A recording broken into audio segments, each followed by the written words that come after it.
Mark had told me it was just dinner. Small group, nothing weird, no pressure.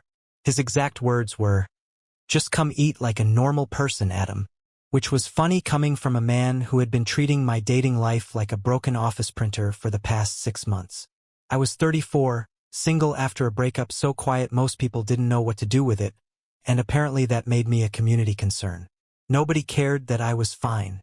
I went to work, paid my bills, cooked badly but often enough, and slept better than I had during the last year of that relationship.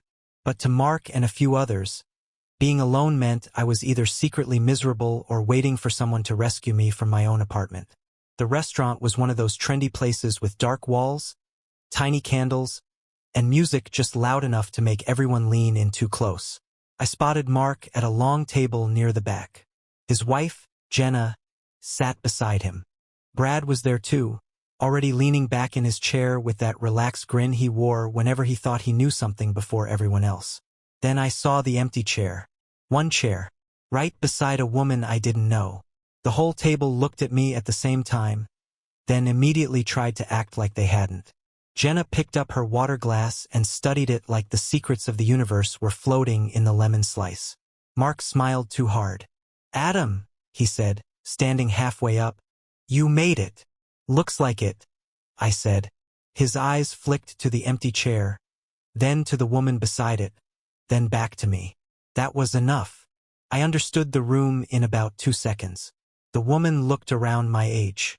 Dark hair, simple navy dress, warm eyes that were not nearly as relaxed as her face was trying to be. She had the stillness of someone who had already figured out the trick and decided not to give anyone the satisfaction of reacting. She was plus size, yes, but that was not the thing I noticed first. The thing I noticed first was that she looked like the only adult at the table. Mark cleared his throat. "Adam, this is Emma Collins. Emma Adam Reed." The introduction came out bright and fake, like we were children being pushed together at a birthday party. Emma lifted one hand slightly. "Hi. Hi," I said. No one spoke after that. It was ridiculous. 7 grown adults at a restaurant, all pretending the silence was normal. Brad's grin got a little wider. Jenna looked like she wanted to disappear into her menu. Mark kept standing there, waiting for me to do whatever he had imagined I might do. So I pulled out the empty chair and sat down beside Emma.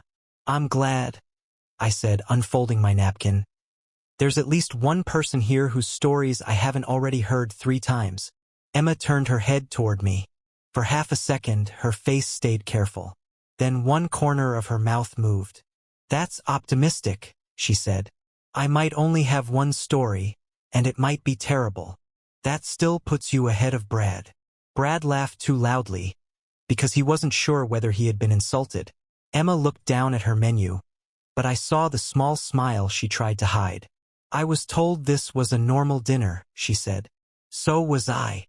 "Interesting." "Yeah," I said. "We were both lied to." Strong foundation. That time she actually laughed. Quiet but real. The sound changed something. Not enough to fix the table, but enough to make the moment ours instead of theirs. Dinner started with everyone pretending they had not arranged a social experiment. Mark asked me about work even though he knew exactly how work was. Jenna asked Emma how teaching was with the careful tone people use when they feel guilty but want credit for being polite. Brad kept watching us over the top of his glass. Emma answered easily. She taught art at a middle school across town. She had opinions about washable paint, school fundraisers, and parents who thought creative freedom meant their kid should get an A for gluing 3 buttons to a shoebox. One student painted a self-portrait entirely green, she said. And when I asked why, he said, "Because I'm emotionally a frog." Honestly, best explanation I got all week. I laughed before I could stop myself. "What grade?" "7th. "That checks out. 7th grade is a swamp with backpacks." She pointed her fork at me. "Exactly. You understand education. I understand backpacks. Big difference." She asked what I did, and I told her I managed operations for a small bookstore chain. That got her attention right away. "Wait," she said. "Actual bookstores? Actual shelves?" Actual customers asking if we have the blue book they saw once in 2019. Her eyes warmed. Old bookstores are my weakness. Good. Then you'll appreciate that I spend most of my day solving problems caused by people alphabetizing memoirs by emotional damage instead of author name. Emma leaned closer, interested now. That is a better system, though. It is not. It absolutely is. I want all the bitter divorce books together. I paused. That would make inventory meetings more exciting. The table was still there, of course. I could feel them checking in, waiting for awkwardness, waiting for proof that their little plan had either worked or failed. But after a while, they became background noise. Emma told me she hated cilantro because it tasted like soap and betrayal.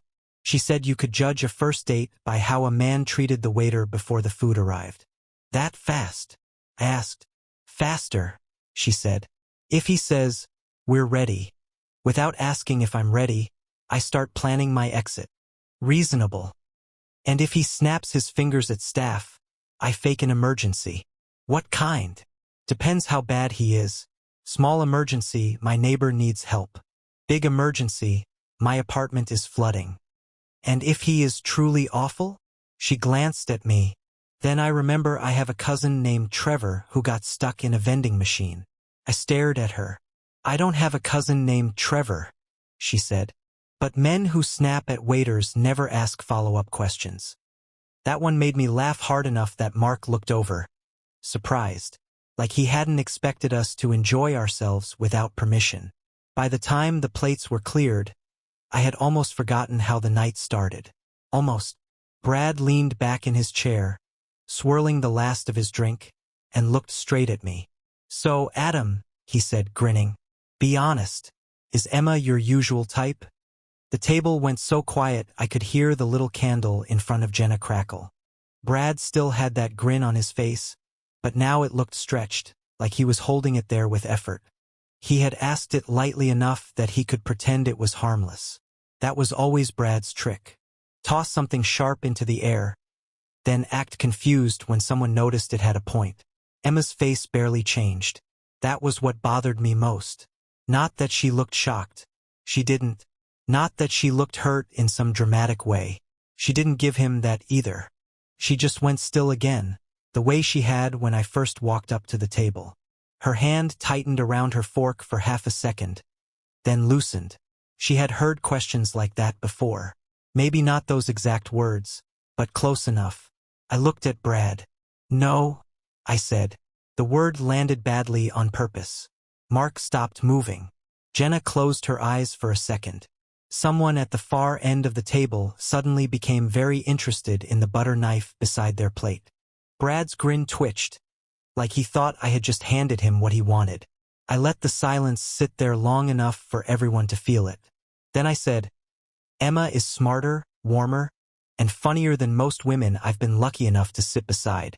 So if you're asking whether I usually get set up with someone this interesting, no, I don't. Brad blinked. I kept my voice even. And if you meant something else, I'd stop before you explain it. That finished the room. Not loudly. No one gasped. No one dropped a glass. It was worse than that. It was the kind of silence where everyone suddenly had to look at themselves and didn't like the view. Brad looked down at his plate. His face had gone red, but not enough to make me feel sorry for him. Mark shifted in his chair. Come on, Brad was just... Mark, Jenna said quietly. That shut him up. I turned back to Emma, because I didn't want to make her sit there while everyone stared at her reaction. She was watching me, not smiling exactly, but something in her face had changed. The carefulness was still there, but it had opened a little. I picked up the dessert menu like nothing huge had happened. So, I said, where are we on this evening? Good unexpected? Or escape through the kitchen unexpected? Emma looked at me for one long second. Then she took the menu from my hand and said, ask me after dessert. Fair. After that, the table lost its appetite for being clever. Brad spoke less. Mark kept trying to restart normal conversation, but every time he did, it came out stiff. Jenna looked relieved and embarrassed at the same time, which was not an easy combination to wear. Emma and I just kept talking. That was the strangest part. After the worst moment of the night, everything between us became easier. Not simple, not magically fixed, but easier because at least the fake version of dinner had fallen apart. "So bookstore operations," she said, turning slightly toward me. "Does that mean you get paid to look serious near stacks of novels?" "Mostly I get paid to explain why we can't host 6 author events on the same night with one microphone and a folding table." "That sounds like a failure of imagination. It's a failure of fire code." She nodded like that was disappointing but acceptable. "Do you have a favorite branch?" "You're asking dangerous questions. I'm an art teacher. I can handle politics." I told her about the branch on Driscoll Street, the old one with uneven floors and a reading corner nobody used properly because customers treated it like a free office. She smiled when I described the staff recommendation wall, where one employee kept writing notes so intense they sounded like warnings. One said, "This book will ruin your weekend in the best way." I told her. Emma pointed at me with her spoon. "That is a perfect recommendation."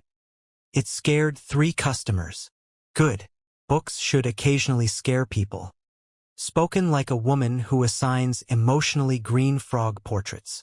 She laughed again, and this time she didn't look around afterward to check who had noticed. That mattered more than I expected. She told me about her classroom, about keeping extra granola bars in her desk because some students claimed they forgot breakfast, though she could tell which ones really had. She talked about a girl who drew tiny houses in the corners of every assignment and a boy who pretended not to care, then stayed late to finish shading a dragon wing. "They act like it doesn't matter," Emma said. "But then they'll spend 20 minutes getting one line right." Sounds familiar. With customers? With people. She gave me a quick look, like she had caught more in that answer than I meant to give. Then she said, "Careful." That almost sounded thoughtful. "I apologize." "You should." The waiter came by to ask about dessert, and before I could answer, Emma ordered chocolate cake. "With 2 forks?" the waiter asked. Emma glanced at me. "He has earned shared cake privileges." I didn't know there was a system. There is always a system. The cake arrived warm, with a scoop of vanilla ice cream already sliding down the side. Emma took the first bite and closed her eyes for half a second. "Okay," she said. "This helps. I'm honored to be part of the healing process." "Don't get dramatic. You're fork 2. Fork 2 still has responsibilities." Across the table, Mark leaned in, clearly desperate to make himself part of the moment. "Well," he said with a nervous laugh, "looks like you 2 are really hitting it off." Emma didn't even look away from the cake. "Was that not the plan?" Mark froze. I took a bite, then added, "You do seem surprised." Jenna made a small sound into her napkin that might have been a laugh and might have been regret. Mark sat back. "I just mean I'm glad." Emma finally looked at him. That's different from surprised. He had no answer for that. I liked her more every time she refused to make things easy for people who had made things hard for her. After dessert, the group started breaking apart. Coats came off chairbacks. Phones appeared. People made the usual noises about how nice it had been, even though most of them had spent the evening watching one bad idea collapse in real time. Emma stood and smoothed the front of her dress. "I'm going to get some air," she said. Her voice was calm, but I could hear the tiredness under it now. She walked toward the front of the restaurant without waiting for anyone to answer. Through the windows, I saw the shine of wet pavement outside. Rain had started, light enough to glow under the streetlights. I stayed seated for a moment because I didn't want to follow her like I thought she needed rescuing. Then I set my napkin on the table, stood up, and reached for my coat. I found Emma under the restaurant awning, standing just outside the glow from the front windows. The rain was light, the kind that made the sidewalk shine without really soaking anyone yet. Cars moved slowly past the curb, tires hissing over the wet street. Behind us, through the glass, I could still see our table. Mark was standing now, talking with his hands. Brad was pretending to check his phone. Jenna kept looking toward the door. Emma had her arms folded, not in a closed-off way exactly. More like she was holding herself together until the night stopped asking things from her. I stepped beside her, leaving a little space. You okay? I asked. She breathed out a small laugh. I'm okay, she said. I'm just tired of being okay in rooms where people expect me not to be. I didn't answer right away. That felt like the kind of sentence you didn't rush past. She looked over at me. I knew what this was almost immediately. Yeah, I said. Me too. No, I mean before you even got there. She nodded toward the window. Mark's wife was too cheerful. Mark kept checking the door. Brad looked like he had bought a ticket. That sounds like him. I almost left. I turned toward her a little. Why didn't you? Emma watched a taxi pull away from the curb. Because you walked in, she said. And I thought, if he looks disappointed, I'm leaving. If he doesn't, maybe this becomes interesting. That landed harder than she probably meant it to. Not because it made me feel proud. Didn't. It made me angry in a quiet way, because I understood what she had really said. She had become good at reading a man's face before he even spoke. She had learned to check for disappointment like it was weather. I'm sorry you had to do that, I said. She looked at me quickly, like she was checking whether I meant the words or was just saying something clean and easy. Thank you, she said. And for the record, I had a whole speech ready. I believe that. It was devastating. I'm sorry I ruined it. You really did. Her mouth twitched. Very inconvenient. The door opened behind us, and Mark stepped outside. Of course he did. He stood there under the awning, hands in his jacket pockets, looking from me to Emma like he had walked into a meeting he had not prepared for. Hey, he said, can I talk to you guys for a second? Emma gave him a calm look. That depends on the sentence you start with. Mark swallowed. I just wanted to say I'm sorry. I didn't mean for it to get awkward. Emma blinked once. That is an incredible sentence. Mark's face tightened. I mean, Brad shouldn't have said that. No, I said. Brad shouldn't have said that. But that wasn't the whole problem. Mark looked at me. Come on, Adam. I was just trying to introduce two single people. That part wasn't the problem either. He frowned. The problem, I said, keeping my voice low, is that you invited us like people and watched us like entertainment. Mark looked away. Emma stayed quiet, but I could feel her listening. I kept going. You didn't tell me I was being set up. You didn't tell her either. Then everyone sat there waiting to see what I'd do, like her feelings were just part of the show. Mark rubbed his jaw. I didn't think of it like that. No, Emma said. That was clear. He looked at her then, properly this time. Not around her. Not past her. Her. I'm sorry, he said softer. Really? I thought maybe you two would like each other, and I handled it badly. Badly is one word, Emma said. Mark nodded. Yeah. She looked out at the rain again. I don't need anyone punished, Mark. I just need fewer people confusing cruelty with honesty. That shut him up in a way my words hadn't. He looked smaller then. Not destroyed, just finally aware that he had done damage and didn't get to decide how big it was. You're right, he said. I'm sorry, Emma. I'm sorry, Adam. I nodded once. Emma did too, but she didn't make it warm for him. Mark stood there for another second, then said, I'll let you both. Yeah. He went back inside. The door closed, and the noise of the restaurant dropped away again. Emma let out a breath. Well, that was almost adult. Almost. He'll call you tomorrow and ask if I hate him. Probably. What will you say? That you're not a committee vote. She smiled at that, a real one this time, small but tired at the edges. The rain picked up slightly. A drop slid off the edge of the awning and landed near her shoe. I leaned one shoulder against the brick wall. So now that dessert happened, I have to ask. Oh, do you? Good unexpected or escape through the kitchen unexpected? Emma turned toward me. The streetlight caught in her eyes, and for the first time all night, there was no table behind them. No audience. No waiting room full of people measuring her reaction. Good unexpected, she said. Mostly because I was hoping you'd ask me out without an audience. My chest tightened, but in a good way. A nervous way. Then I'd like to ask you out. I said. On purpose. No Mark. No Brad. No experimental dinner seating. That sounds better. Coffee? Bookstore? You can judge my taste in public. I would do that anyway. Saturday. She looked down, then back up.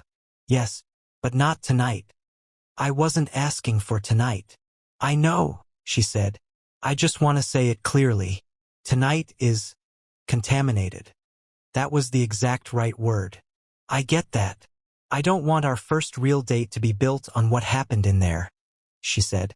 Or on you saying one decent thing at the right time. It was more than one thing. I also shared cake responsibly. She laughed. True. That matters. I want Saturday, I said. Clean start. Emma studied me for a second, like she was still deciding whether clean starts were real. Then she nodded. Saturday. We exchanged numbers under the awning while rain tapped above us. Her contact name appeared on my phone as Emma Collins, simple and normal, like the night had not bent around us in a crowded restaurant 20 minutes earlier. A rideshare pulled up near the curb, but she waved it off when it slowed. That one's not mine, she said. I drove. Need me to walk you to your car? She tilted her head. Are you asking because you want to? Or because you think you should? Because I want to. Then yes. We walked half a block in the rain, close enough that our shoulders almost touched but didn't. At her car, she unlocked the door and paused with one hand on the handle. Adam, yeah. I'm glad you didn't look disappointed. I hated that sentence. I liked that she trusted me enough to say it. I'm glad you stayed, I said. She nodded once, got in, and drove off with her taillights glowing red against the wet street. I stood there until her car turned the corner. Then I walked back toward my own, hands in my pockets, rain starting to get through my coat. By the time I reached the parking lot, I understood something clearly. The night no longer belonged to Mark or Brad, or that table full of people waiting for a reaction. It belonged to Emma. And somehow, if Saturday went right, maybe a small part of it could belong to me too. Saturday felt different before it even started. There was no crowded table, no Mark smiling like a man hiding a bad idea, no Brad leaning back with his little audience face. Just me standing inside the Driscoll Street branch at 11 in the morning, pretending to check a display of new releases while watching the front door every 30 seconds. Emma walked in wearing jeans, a warm gray sweater, and a denim jacket with paint on one sleeve. Not a cute little decorative smear either. Real paint. Blue and yellow near the cuff, like her job had followed her home and she had decided not to fight it. She saw me and smiled. Before we begin, she said, I need to know which section you visit first. That's a lot of pressure for hello. It's important data. Fiction, I said. Safe answer. History. Too much confidence. Cookbooks. That means you're either charming or lying about your lifestyle. I own one pan. I appreciate your honesty. We started in fiction, because I refused to let her bully me before coffee, and within 10 minutes she was pulling books off shelves and judging covers like they had personally offended her. This one is trying too hard, she said, holding up a thriller with a dark road on the front. It sells well. That doesn't make it innocent. I showed her the staff recommendation wall, and she read every handwritten card like she was grading them. One made her laugh so hard she had to cover her mouth. It said, for anyone who likes beautiful writing and bad decisions. That person understands art, she said. That person also forgets to clock out twice a week. Still, visionary. 2 hours passed like 20 minutes. We moved from mysteries to poetry, from children's books to cookbooks, from old paperbacks to the clearance cart in the corner. Emma picked up a book of essays and said people often bought books for the person they wanted to become, not the person they were. That sounds like something an art teacher would say. I told her, it's true. So what does buying a bread cookbook mean? That you want to be calm. And buying 5? That you are not calm at all. After the bookstore, we went to a small cafe 2 doors down. She ordered tea. I got coffee. We found a table near the window, and for the first few minutes we talked about normal things. Her students. My worst customers. A man who once tried to return a book because the ending had personally betrayed him. Then Emma stirred her tea and looked at me. Can I ask the awkward question? I thought that was the whole theme of our relationship so far. She smiled, but it faded fast. Did you feel like you had to defend me? I had known some version of that question was coming. I was glad she asked it here, with sunlight on the table and no one listening. No, I said. Brad tried to make you the punchline of a joke. I didn't agree to hear it. Write in the comments. Was I right to shut Brad down at the table? Or should I have let Emma answer him herself? She watched me closely. And if I had handled it myself, I would have enjoyed watching Brad suffer. That got the laugh I was hoping for. Not a big one, but enough to loosen the worry in her face. I'm serious, I said. You weren't helpless. I wasn't rescuing anybody. I just wasn't going to sit there and pretend his question was normal. Emma nodded slowly. Good, good. I didn't want to be someone's charity project. You're terrible at being that. Thank you. We left the cafe and wandered into an art supply store because Emma said she needed one thing, which turned into 15 minutes of her comparing brushes like they were witnesses in court. I didn't understand half of it, but I liked watching her there. She was focused, quick, completely herself. By late afternoon, I walked her back to her apartment building. We were standing near the front steps when her phone buzzed. She glanced at it, and her expression changed. What? I asked. She turned the screen toward me. It was a text from Jenna. Looks like the setup worked after all. Smiling face with smiling eyes. Emma lowered the phone. I hate that. I didn't have to ask why. They don't get credit for this, she said. They don't get to turn that dinner into some cute story where they knew best. They created a bad room, I said. You created everything worth staying for. She looked at me then, and something quiet moved between us. After a moment, she said, Do you want to come up for tea? Yes. Her apartment was warm and a little messy in a lived-in way. Art books on the coffee table. Student projects stacked near the window. A mug full of paintbrushes by the sink. She made tea, and we sat on her couch with enough space between us to make the space noticeable. The thing about being made into a joke, she said, holding her mug with both hands, is that people expect you to be grateful when someone stops the joke. You shouldn't have to be grateful for basic decency. Her eyes lifted to mine. That's exactly it. I'm sorry people keep making you explain that. She set her mug down. Did that night change how you saw me? Yes, I said. Her face guarded itself again. Just a little. But not the way you're afraid of, I added. I already thought you were beautiful. That night showed me more. How sharp you are. How strong. How funny you stayed when everyone else made it harder. How you don't let one bad room become the whole night. She was quiet for a few seconds. I don't want pity, she said. I don't feel pity. What do you feel? I want to know you properly. Emma looked at me like she was deciding something for herself. Not for me. Then she leaned in and kissed me. It wasn't a reward. It wasn't a thank you. It was her choice, clear and warm and steady. When she pulled back, she rested her forehead against mine and laughed softly. You're still on probation, she said. That seems fair. Mark apologized properly a week later. Not through me. Not with excuses. He asked Emma to coffee, said what he had done without dressing it up, and listened when she answered. She accepted the apology, but she didn't hand him comfort just because he wanted it. Emma and I kept dating, and nobody from that table got to own the story. A month later, I went to her school art show. I watched her move through the gym, fixing crooked labels, calming nervous students, praising every strange little painting like it mattered. And it did matter. She made it matter. I stood near a wall of bright, uneven landscapes and thought, there she is. Not the woman people underestimated at dinner. Not the woman Brad tried to shrink into a question.